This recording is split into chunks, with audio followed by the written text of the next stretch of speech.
تو انہوں نے کہا کہ تھوڑا رک جائیے، آپ بھوکے ہوں گے، میں آپ کے لیے شہد کا شربت بنا کر لاتی ہوں۔ وہ چلی گئیں، شربت بنانے میں تھوڑا ٹائم لگا اور اللہ کے رسول صلی اللہ علیہ وسلم کو شربت کو پینے میں تھوڑا ٹائم لگ گیا، تو وہاں اور بیویوں کی بنسبت زینب کے گھر میں زیادہ رک گئے۔ کو بڑی تکلیف ہوئی، اچھا مثلا ہم کو 5 منٹ دیتے ہیں تو ادھر 8 منٹ 10 منٹ، اور میں تو 3 دن سے سفر کر رہا ہوں ربانی صاحب کے ساتھ، آج چھٹکارا ملے گا، چلے جائیں گے۔ بہت دعائیں دیں جب میرے اوپر حادثہ آیا اور جیل میں ہم گئے، تو جب یہ سعودیہ میں تھے شیخ، تو وہاں سے میں نے ان کی وہ کلپ سنی، دعا کی میرے لیے، سعودیہ میں دعا کی۔ آج کے اس دور میں جب چاروں طرف حسد کا زمانہ ہو، کینہ کپٹ کا زمانہ ہو، اس شخصیت کی زبان سے میرے لیے دعا نکلی۔ اور اس مرتبہ جب گئے تو کہا کہ جمعیت کیا کر رہی ہے، جماعت کیا کر رہی ہے۔ اللہ رب العالمین ایسے مخلص علماء میرے بھائیوں آج کے زمانے میں ہونا چاہیے، جن کے مشوروں سے، جن کی تعلیم سے ہم بہت کچھ سیکھا 3 دن میں، بہت، اور ان کے ہر مشورے کو میں مانتا ہوں، لیکن ایک مشورہ میں نہیں مانتا ہوں۔ 3 دن سے پوچھ رہا آپ کے کتنے بچے ہیں؟ میں نے کہا 3۔ کہہ رہے ہیں کہ کیوں آگے کیوں نہیں ہوتے؟ میں نے کہا شیخ تینوں آپریشن سے ہوئے۔ تو بولے دوسرے کا راستہ تو کھلا ہوا ہے، دوسرا کیوں نہیں کرتے ہو؟ اگر ان کا مشورہ میں مان لوں تو یہ 1-2 مہینہ رہ جاؤں تو یہ دوسری شادی کرا کے ہی مان لیں گے۔ اتنی فضیلت، اتنی فضیلت، اتنی اہمیت بیان کر رہے ہیں کہ لگتا ہے کہ ہاں صحیح کہہ رہے ہیں۔ پھر میں نے پوچھا کہ شیخ سے آپ کی دوسری ہے کہ نہیں؟ کہ میں کیوں بتاؤں؟ یہ کہیں حدیث میں آیا ہے کہ بتا کر کرو؟ میرے بھائیوں میں نے 2-3 بیوی والوں کا انجام دیکھا ہے۔ میں پڑوسی ملک میں گیا ہوں، جب پڑوسی ملک میں گیا ہوں تو وہاں ایک شخص کی 3 بیویاں تھیں۔ اب اس نے میری دعوت کر دی، نام بھی بتا دوں تو عمر شریف، بہت زیادہ مذاقی ہے، لیکن تھوڑا سا اس نے میری، اب تو خیر انتقال ہو گیا اس کا، اس نے میری دعوت کر دی۔ تو جب اس نے کہا دیکھیے مولانا، صبح کا ناشتہ میرا آپ کو پہلی بیوی کے ہاں کرنا پڑے گا، دوپہر کا کھانا آپ کو دوسری بیوی کے ہاں، شام کو تیسری بیوی کے ہاں۔ میں نے کہا رے یہ کیا 3 بیوی؟ بولے ہاں۔ اس کے بعد جب عشاء کا کھانا کھانے گئے اس کے ہاں شام کا، تو پڑوس میں مسجد تھی، تو میں نماز پڑھ کے نکلا، تو میں نے کہا حضرت آپ کیوں نہیں نماز پڑھتے ہیں؟ تو اتنے کانفیڈنس کے ساتھ کہہ رہا ہے کہ میں تو جنتی ہوں، مجھے نماز پڑھنے کی کیا ضرورت ہے، اتنا یقین کے ساتھ کہہ رہا ہے۔ میں نے کہا دسترخوان پر بیٹھ کر حضرت آپ اتنے یقین کے ساتھ کیسے کہہ رہے ہیں؟ بولا اللہ 2 جہنم نہیں دے سکتا ہے۔ میں نے کہا کیا مطلب؟ کہا کہ میری 3 بیوی ہیں، میں نے اسی دنیا میں جہنم دیکھ لی ہے، اس لیے اب میں اللہ 2 جہنم دے ہی نہیں سکتا۔ نماز آپ لوگ پڑھیے، ہم کو کیا ضرورت، ہم تو ویسے ہی جنتی ہیں۔ ہم نے کہا رے آپ اتنا کانفیڈنس کے ساتھ کیسے کہہ رہے ہیں؟ بولا رے میں جنت میں جا رہا ہوں گا، فرشتہ کہے گا اے کہاں جا رہے ہو؟ جنت میں۔ کتنی بیوی تھی؟ کہا 3۔ ارے جاؤ تم تو پہلے ہی سے جہنم بھگت کے آئے ہو۔ تو وہ تھوڑا مذاقی تھا، اس نے مذاق کے انداز میں یہ باتیں کہیں۔ اللہ شیخ کو تو کی علم میں اضافہ فرمائے، ان کی عمر میں برکت عطا فرمائے، حاسدین کے حسد سے ان کی حفاظت فرمائے، اور اللہ رب العالمین ان کے علم میں دن دنیا اور رات چوگنی ترقی عطا فرمائے۔ تو اللہ کے رسول کا حال دیکھ رہے ہیں، نبی اکرم صلی اللہ علیہ وسلم کی بیوی کہتی ہے اچھا ان کے ہاں 5 منٹ تھا، ہمارے ایسا 5 تو 10 منٹ۔ تو یہ چونکہ سلسلہ کئی دن چلتا رہا، کئی دن تک، شہد بہت زیادہ تھا ان کے پاس، اس لیے انہوں نے دوسرے دن بھی شربت پلایا، تیسرے دن بھی شربت پلایا۔ تو بیویوں نے کہا کچھ زیادہ ہی رغبت لے رہے ہیں اللہ کے رسول زینب کے پاس۔ تو ان لوگوں نے ایک چال چلی، اور چال کیا تھا؟ ساری بیویوں نے آپس میں صلاح کر لی اور مشورہ کر لیا کہ جس کے پاس بھی اس گھر سے نکل کر اللہ کے نبی آئیں، سب یہ کہنا کہ آپ کے منہ سے مغافیر کی بو آ رہی ہے۔ مغافیر ایک پودا ہوتا ہے جس میں بدبو آتی ہے، تو سب کہنا کہ آپ کے اندر سے، آپ کے منہ سے مغافیر کی بو آ رہی ہے، اور اللہ کے رسول کو بدبو سے بڑی سخت نفرت ہے۔ کہا اچھا ٹھیک ہے۔ تو آپ جب زینب کے گھر سے نکلے، جس بیوی کے پاس گئے، اس نے کہا کیا آپ مغافیر کی بو آ رہی ہے، آپ کیا؟ اچھا آپ نے کہا نہیں تمہاری ناک میں کچھ زیادہ سونگنے کی طاقت آ گئی ہوگی، ایسا نہیں۔ پھر آپ وہاں سے دوسری بیوی کے آ گئے، اس نے بھی آپ کے منہ سے مغافیر کی بو آ رہی ہے۔ تیسری کے پاس گئے تو ایک کہے تو 3 4 ساری بیویاں کہنے لگی کہ آپ کے منہ سے مغافیر کی بو آ رہی ہے۔ تو اللہ کے نبی صلی اللہ علیہ وسلم نے کہہ دیا کہ اب میں شہد نہیں پیوں گا، آج کے بعد شہد گویا کہ ہمارے اوپر حرام ہے، میں ہاتھ بھی نہیں لگاؤں گا۔ یہ آپ نے من حیث الرسول نہیں کہا، بلکہ اپنے آپ نے اپنے اوپر حرام کر لیا۔ میرے بھائیوں یہ چیز بتانا میں چاہتا ہوں کہ رسول نے جیسے یہ کہا کہ آج کے بعد شہد مجھ پر حرام، اللہ نے جبرائیل کو بھیج دیا اور فرمایا جاؤ اور کہہ دو میرے نبی سے اور میرے حبیب سے، یا ایھا النبی لما تحرم ما احل اللہ لک، اے نبی آپ کون ہوتے ہیں اس چیز کو اپنے اوپر حرام کرنے والے جس کو اللہ نے حلال کیا ہے آپ کے لیے؟ مقصد سمجھ گئے ہو؟ جب من حیث البشر اپنے منہ سے بھی کوئی بات نکل جائے تو وہ دین کا حصہ نہیں بن سکتی ہے۔ رسول اپنے اوپر شہد کو حرام کر رہے تو اللہ نے کہا آپ کون ہوتے ہیں دین کے کسی مسئلے کو اور اللہ تبارک و تعالیٰ کی طرف سے اتری ہوئی کسی چیز کو میرے بھائیوں نبی اکرم بھی بدلنے کا اختیار نہیں رکھتے۔ پھر دین کے اندر نئی نئی چیزوں کو کیسے ایجاد کیا گیا ہے؟ شیخ ربانی صاحب نے توحید کے دروازوں پر جن لوگوں نے چور دروازے کھولے ان کی طرف اشارہ کیا ہے۔ اس کلمے کے دوسرے جز کے ساتھ بھی بڑا ظلم ہوا ہے۔ لا الہ الا اللہ کے ساتھ مسلمانوں کے ایک بہت بڑے طبقے نے ظلم کیا ہے۔ انہوں نے پیروں کرسی پر لا کے بٹھا دیا ہے اور کلمے کے دوسرے جز محمد رسول اللہ کے ساتھ مسلمانوں کے دوسرے طبقے نے ظلم کیا ہے۔ رسول اللہ کو رسول ماننے کے بجائے وہ مقام و مرتبہ غیروں کو دے دیا ہے، وہ بزرگوں کو دے دیا ہے۔ اب حالات اور ستم ظریفی یہ ہے اور سب سے بڑا ظلم یہ ہے کہ رسول کی عدالت سے نکلی ہوئی بات اماموں کی عدالت میں اور پیروں کی عدالت میں جاتی ہے، لیکن پیروں اور مولویوں اور اماموں کی عدالت سے نکلی ہوئی بات کو کوئی یہ دیکھنے کے لیے تیار نہیں کہ رسول اللہ نے اس بات کی تصدیق کی ہے یا نہیں کی ہے۔ یہ سب سے بڑا ظلم ہوا ہے۔ ایک طبقے نے لا الہ الا اللہ کا مذاق اڑایا اور ایک طبقے نے محمد رسول اللہ کا مذاق اڑایا۔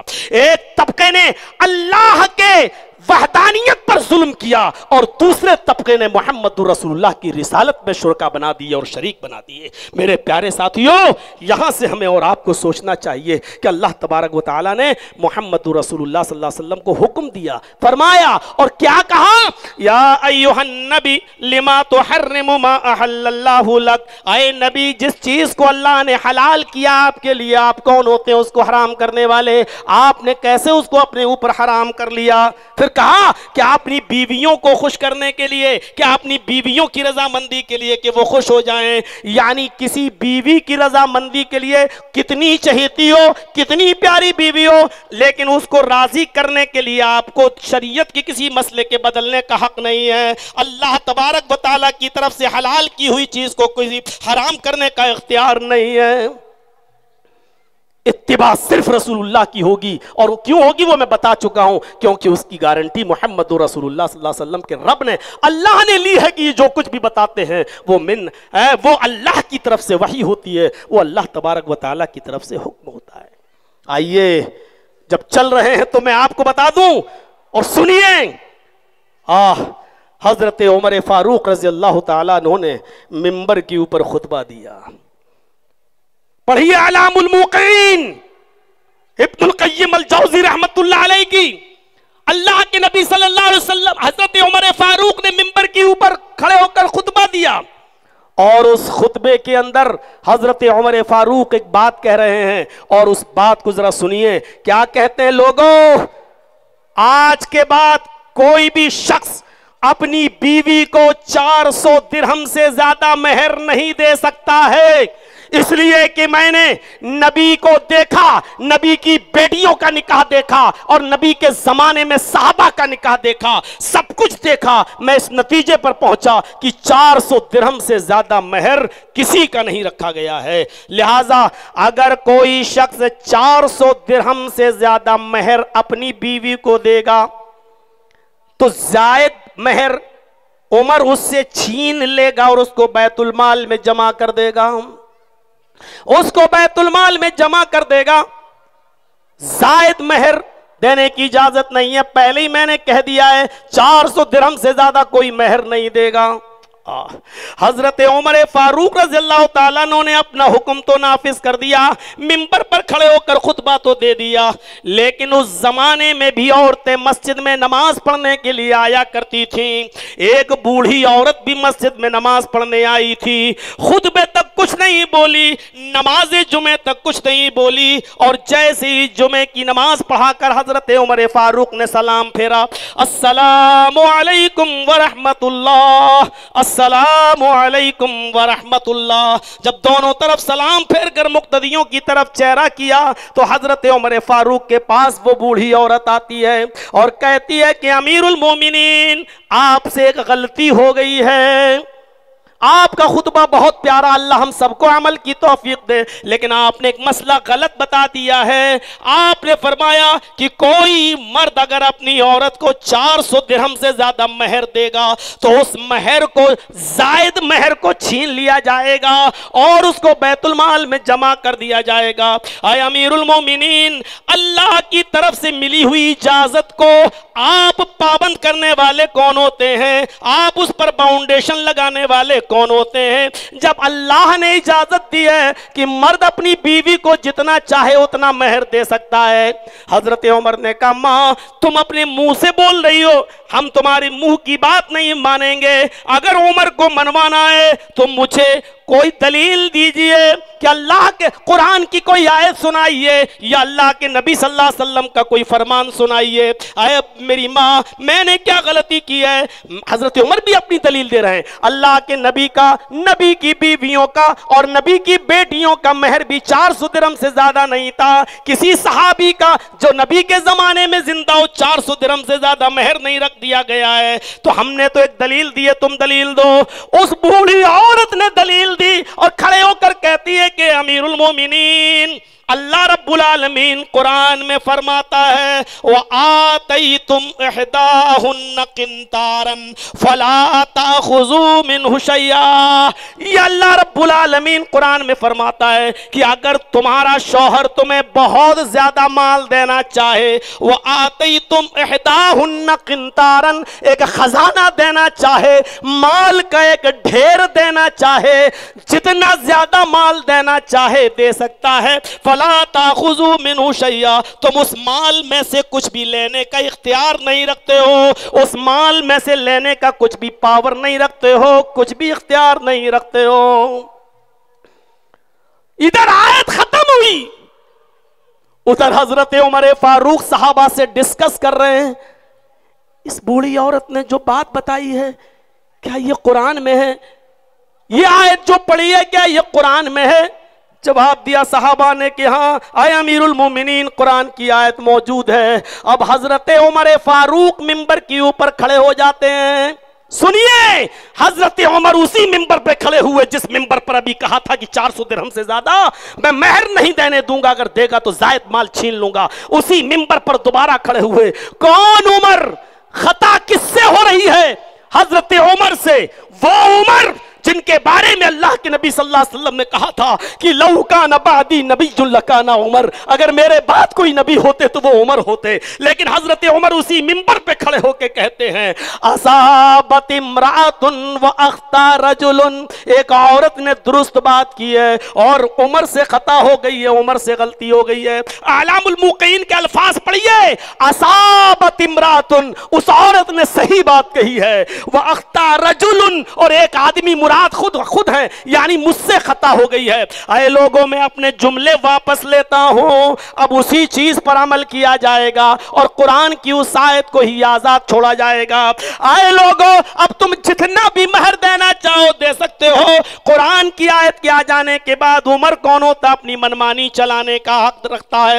عمر کون ہوتا جو اپنی منمانی چلائے؟ میرے بھائیوں، جب حضرت عمر جنہوں نے نبی اکرم کی صحبت پائی ہے، جب ایسا شخص سے خطا اور غلطی ہو سکتی ہے تو بعد میں آنے والے لوگوں سے خطا اور غلطی کیوں نہیں ہو سکتی ہے؟ تو پھر بعد میں آنے والے لوگ لائق اتباع کیوں ہوں گے؟ جب حضرت عمر فاروق نے اپنی بات کو قابل اتباع نہیں سمجھا اور انہوں نے قرآن و حدیث کے آ جانے کے بعد رجوع کر لیا اور منبر پہ کھڑے ہو کے جب کہہ دیا کہ اصابت امرأۃ واخطا رجل، تو بات ہی ختم ہو گئی۔ اس لیے رسول کی اتباع کی جائے گی، کیونکہ ہر شخص سے خطا ہو سکتی ہے، ہر شخص سے غلطی ہو سکتی ہے، خطا اور غلطیوں سے پاک اگر کوئی ذات ہے تو وہ صرف جناب محمد رسول اللہ صلی اللہ علیہ وسلم کی۔ آئیے ایک واقعے کی طرف اور آپ کو لے کے چلتا ہوں۔ حضرت عمر اور حضرت عمار ابن یاسر دونوں سفر پہ ہیں، سنیے دونوں سفر میں، بخاری کی روایت، دونوں سفر میں ہیں اور دونوں ایک جنگل سے گزر رہے ہیں۔ حضرت عمار بھی قدیم صحابی اور حضرت عمر بھی قدیم صحابی۔ رات کا اندھیرا تھا، سوچا یہی خیمہ ڈال لو، خطرناک جانوروں کا مقابلہ کون کرے گا، یہیں صبح کی فجر کی نماز پڑھ کے ہم آگے کا سفر کریں گے۔ دونوں نے وہی خیمہ ڈالا، چادر بچھائی اور دونوں سو گئے۔ بخاری کی روایت، صبح فجر کی نماز کے لیے دونوں اٹھے، اتفاق سے دونوں جنبی ہو گئے۔ حضرت عمار کو بھی غسل کی ضرورت پڑ گئی اور حضرت عمر کو بھی غسل کی ضرورت پڑ گئی۔ فطرت ہے، انسان ہے، فطری چیز ان کے ساتھ بھی۔ حضرت عمار کو بھی غسل کی ضرورت اور حضرت عمر فاروق کو بھی غسل کی ضرورت۔ اب مسئلہ تو معلوم ہے کہ پانی نہ ملے تو تیمم کر لیا جائے۔ تو حضرت عمار نے کہا مجھے مسئلہ معلوم ہے۔ کہا کیا؟ پانی نہیں ہمارے پاس، کیا کیا جائے؟ کہا تیمم کر لیا جائے۔ اللہ کے نبی نے فرمایا جب پانی نہ ملے تو پاک مٹی سے تیمم کر لو۔ ادھر عمر فاروق نے کہا جہاں اللہ کے نبی نے یہ بات بتائی تھی اس مسجد میں میں بھی موجود تھا، لیکن اللہ کے نبی نے یہ وضو کے تیمم کی بات بتائی تھی، ہمیں وضو کی نہیں غسل کی ضرورت ہے۔ اللہ کے نبی نے فرمایا اگر وضو کے لیے پانی نہ ملے تو تیمم کر لو، اپنے دونوں ہاتھ پاک مٹی پہ مار کر اس کو منہ سے ایسے پھونک لو اور اس کے بعد میں چہرے پہ مل کے دائیں ہاتھ بائیں ہاتھ کی پشت پر اور بائیں ہاتھ دائیں ہاتھ کی پشت پر، یہ تیمم ہے۔ اللہ کے نبی نے، حضرت عمر کہتے ہیں اے عمار تم کہہ رہے تیمم، یہ تیمم کی بات تو اللہ کے نبی نے وضو کے لیے کہی تھی، اس مسجد میں تو میں بھی موجود تھا۔ تو حضرت عمار نے اپنی قیاس، اپنی عقل دوڑائی اور کہا کہ ایسا ہے کہ وضو کے لیے تیمم چھوٹا ہوتا ہے، ہاتھ مار لو، منہ پہ پھیر لو اور دائیں بائیں ہاتھ پہ پھیر لو، ہو گیا تیمم۔ ہمیں غسل کی ضرورت ہے تو ایسا کر لیتے ہیں کہ غسل کے لیے بڑا تیمم کر لیتے ہیں۔ تو حضرت عمر نے کہا بڑا تیمم کیا ہے؟ کہا کہ ہم اپنے پورے جسم کو مٹی پر لوٹ لیتے ہیں۔ حضرت عمر فاروق نے کہا نا نا نا بھائی، یہ تم کوئی نئی چیز تو نہیں نکال رہے ہو، ایسا تو میں نے کبھی سنا ہی نہیں اللہ کے رسول سے۔ دیکھیے حضرت عمر نے اپنی عقل دوڑائی، حضرت عمار نے اپنی قیاس، اپنی عقل دوڑائی۔ حضرت عمار نے کہا بھائی میں تو ایسا کر رہا ہوں، حضرت عمر نے تو کہا تم کو کرنا ہے کر لو، ہم تو نہیں کریں گے۔ حدیث کے الفاظ بخاری کے، حضرت عمار نے زمین کی مٹی پر لوٹ لگائی، خود کہتے تمرغت کما تمرغ الدابہ، میں زمین پر ایسا لوٹا جیسے چار پیر والے جانور چوپائے زمین پر لوٹتے ہیں، ہاتھوں میں پیروں میں مٹی، جسم میں پورے جسم پہ مٹی مل لی اور انہوں نے نماز پڑھ لی۔ لیکن حضرت عمر فاروق نے نماز پانی کے ملنے تک کر دی کہ ہم نہیں پڑھیں گے۔ ابھی جب وہ لوگ وہاں سے نکلے، شہر کی آبادی میں آئے، پانی ملا، حضرت عمر نے فوراً سب سے پہلے غسل کیا اور پھر نماز انہوں نے پڑھ لی۔ جب سفر ختم ہو گیا، دیکھیے کتنا بھائی چارہ، حضرت عمار نے یہ نہیں کہا میں ہی حق پر ہوں، حضرت عمر نے یہ نہیں کہا کہ میں ہی حق پر ہوں، حضرت عمار نے کہا چلو اب ہم پہنچ گئے اللہ کے رسول کے پاس، اب دونوں اپنا اپنا ذکر کر لیں، ہمارے اور آپ کے فیصلے تو ڈسٹرکٹ کورٹ اور ہائی کورٹ، اصل فیصلہ تو سپریم کورٹ سے ہونا ہے، نبی کیا کہیں گے۔ چلیے دونوں نے اپنا اپنا واقعہ بیان کیا۔ حضرت عمار کہہ رہے تھے میں سمجھ رہا تھا کہ اللہ کے رسول میری تائید کریں گے، حضرت عمر کہہ رہے تھے کہ میں سمجھ رہا تھا کہ اللہ کے رسول میری تائید کریں گے۔ لیکن جب دونوں نے اپنا اپنا واقعہ بتایا، اللہ کے نبی نے کہا اچھا اے عمار تم نے کیا کیا؟ کہ میں تمرغت کما تمرغ الدابہ، میں تو لوٹا جیسے چوپایا لوٹتا ہے۔ آپ نے فرمایا عمار تم نے غلط کیا۔ اب حضرت عمر مسکرائے، انہوں نے غلطی کی تو میں تو صحیح ہو سکتا۔ کہا عمر تم نے کیا کیا؟ کہا میں نے نماز اس وقت تک نہیں پڑھی جب تک کہ پانی نہیں مل گیا، پانی ملا میں نے غسل کیا اس کے بعد نماز پڑھی۔ فرمایا عمر تم نے بھی غلط کیا۔ بخاری کے الفاظ، عمار تم سے بھی غلطی ہوئی، اے عمر تم سے بھی غلطی ہوئی، کوئی ضروری نہیں کہ قیاس سب کے صحیح ہوں، سب کے صحیح ہوں۔ جرجی صاحب دیکھ رہے ہیں ایک آدمی لنگڑاتا ہوا آ رہا ہے، ربانی صاحب بھی دیکھ رہے ہیں کہ لنگڑاتا ہوا آ رہا ہے، ربانی صاحب ڈاکٹر ہیں۔ جرجیس نے کہا اس آدمی کے کمر کی ہڈی میں درد ہے اس لیے لنگڑا رہا ہے۔ ربانی صاحب نے کہا نہیں،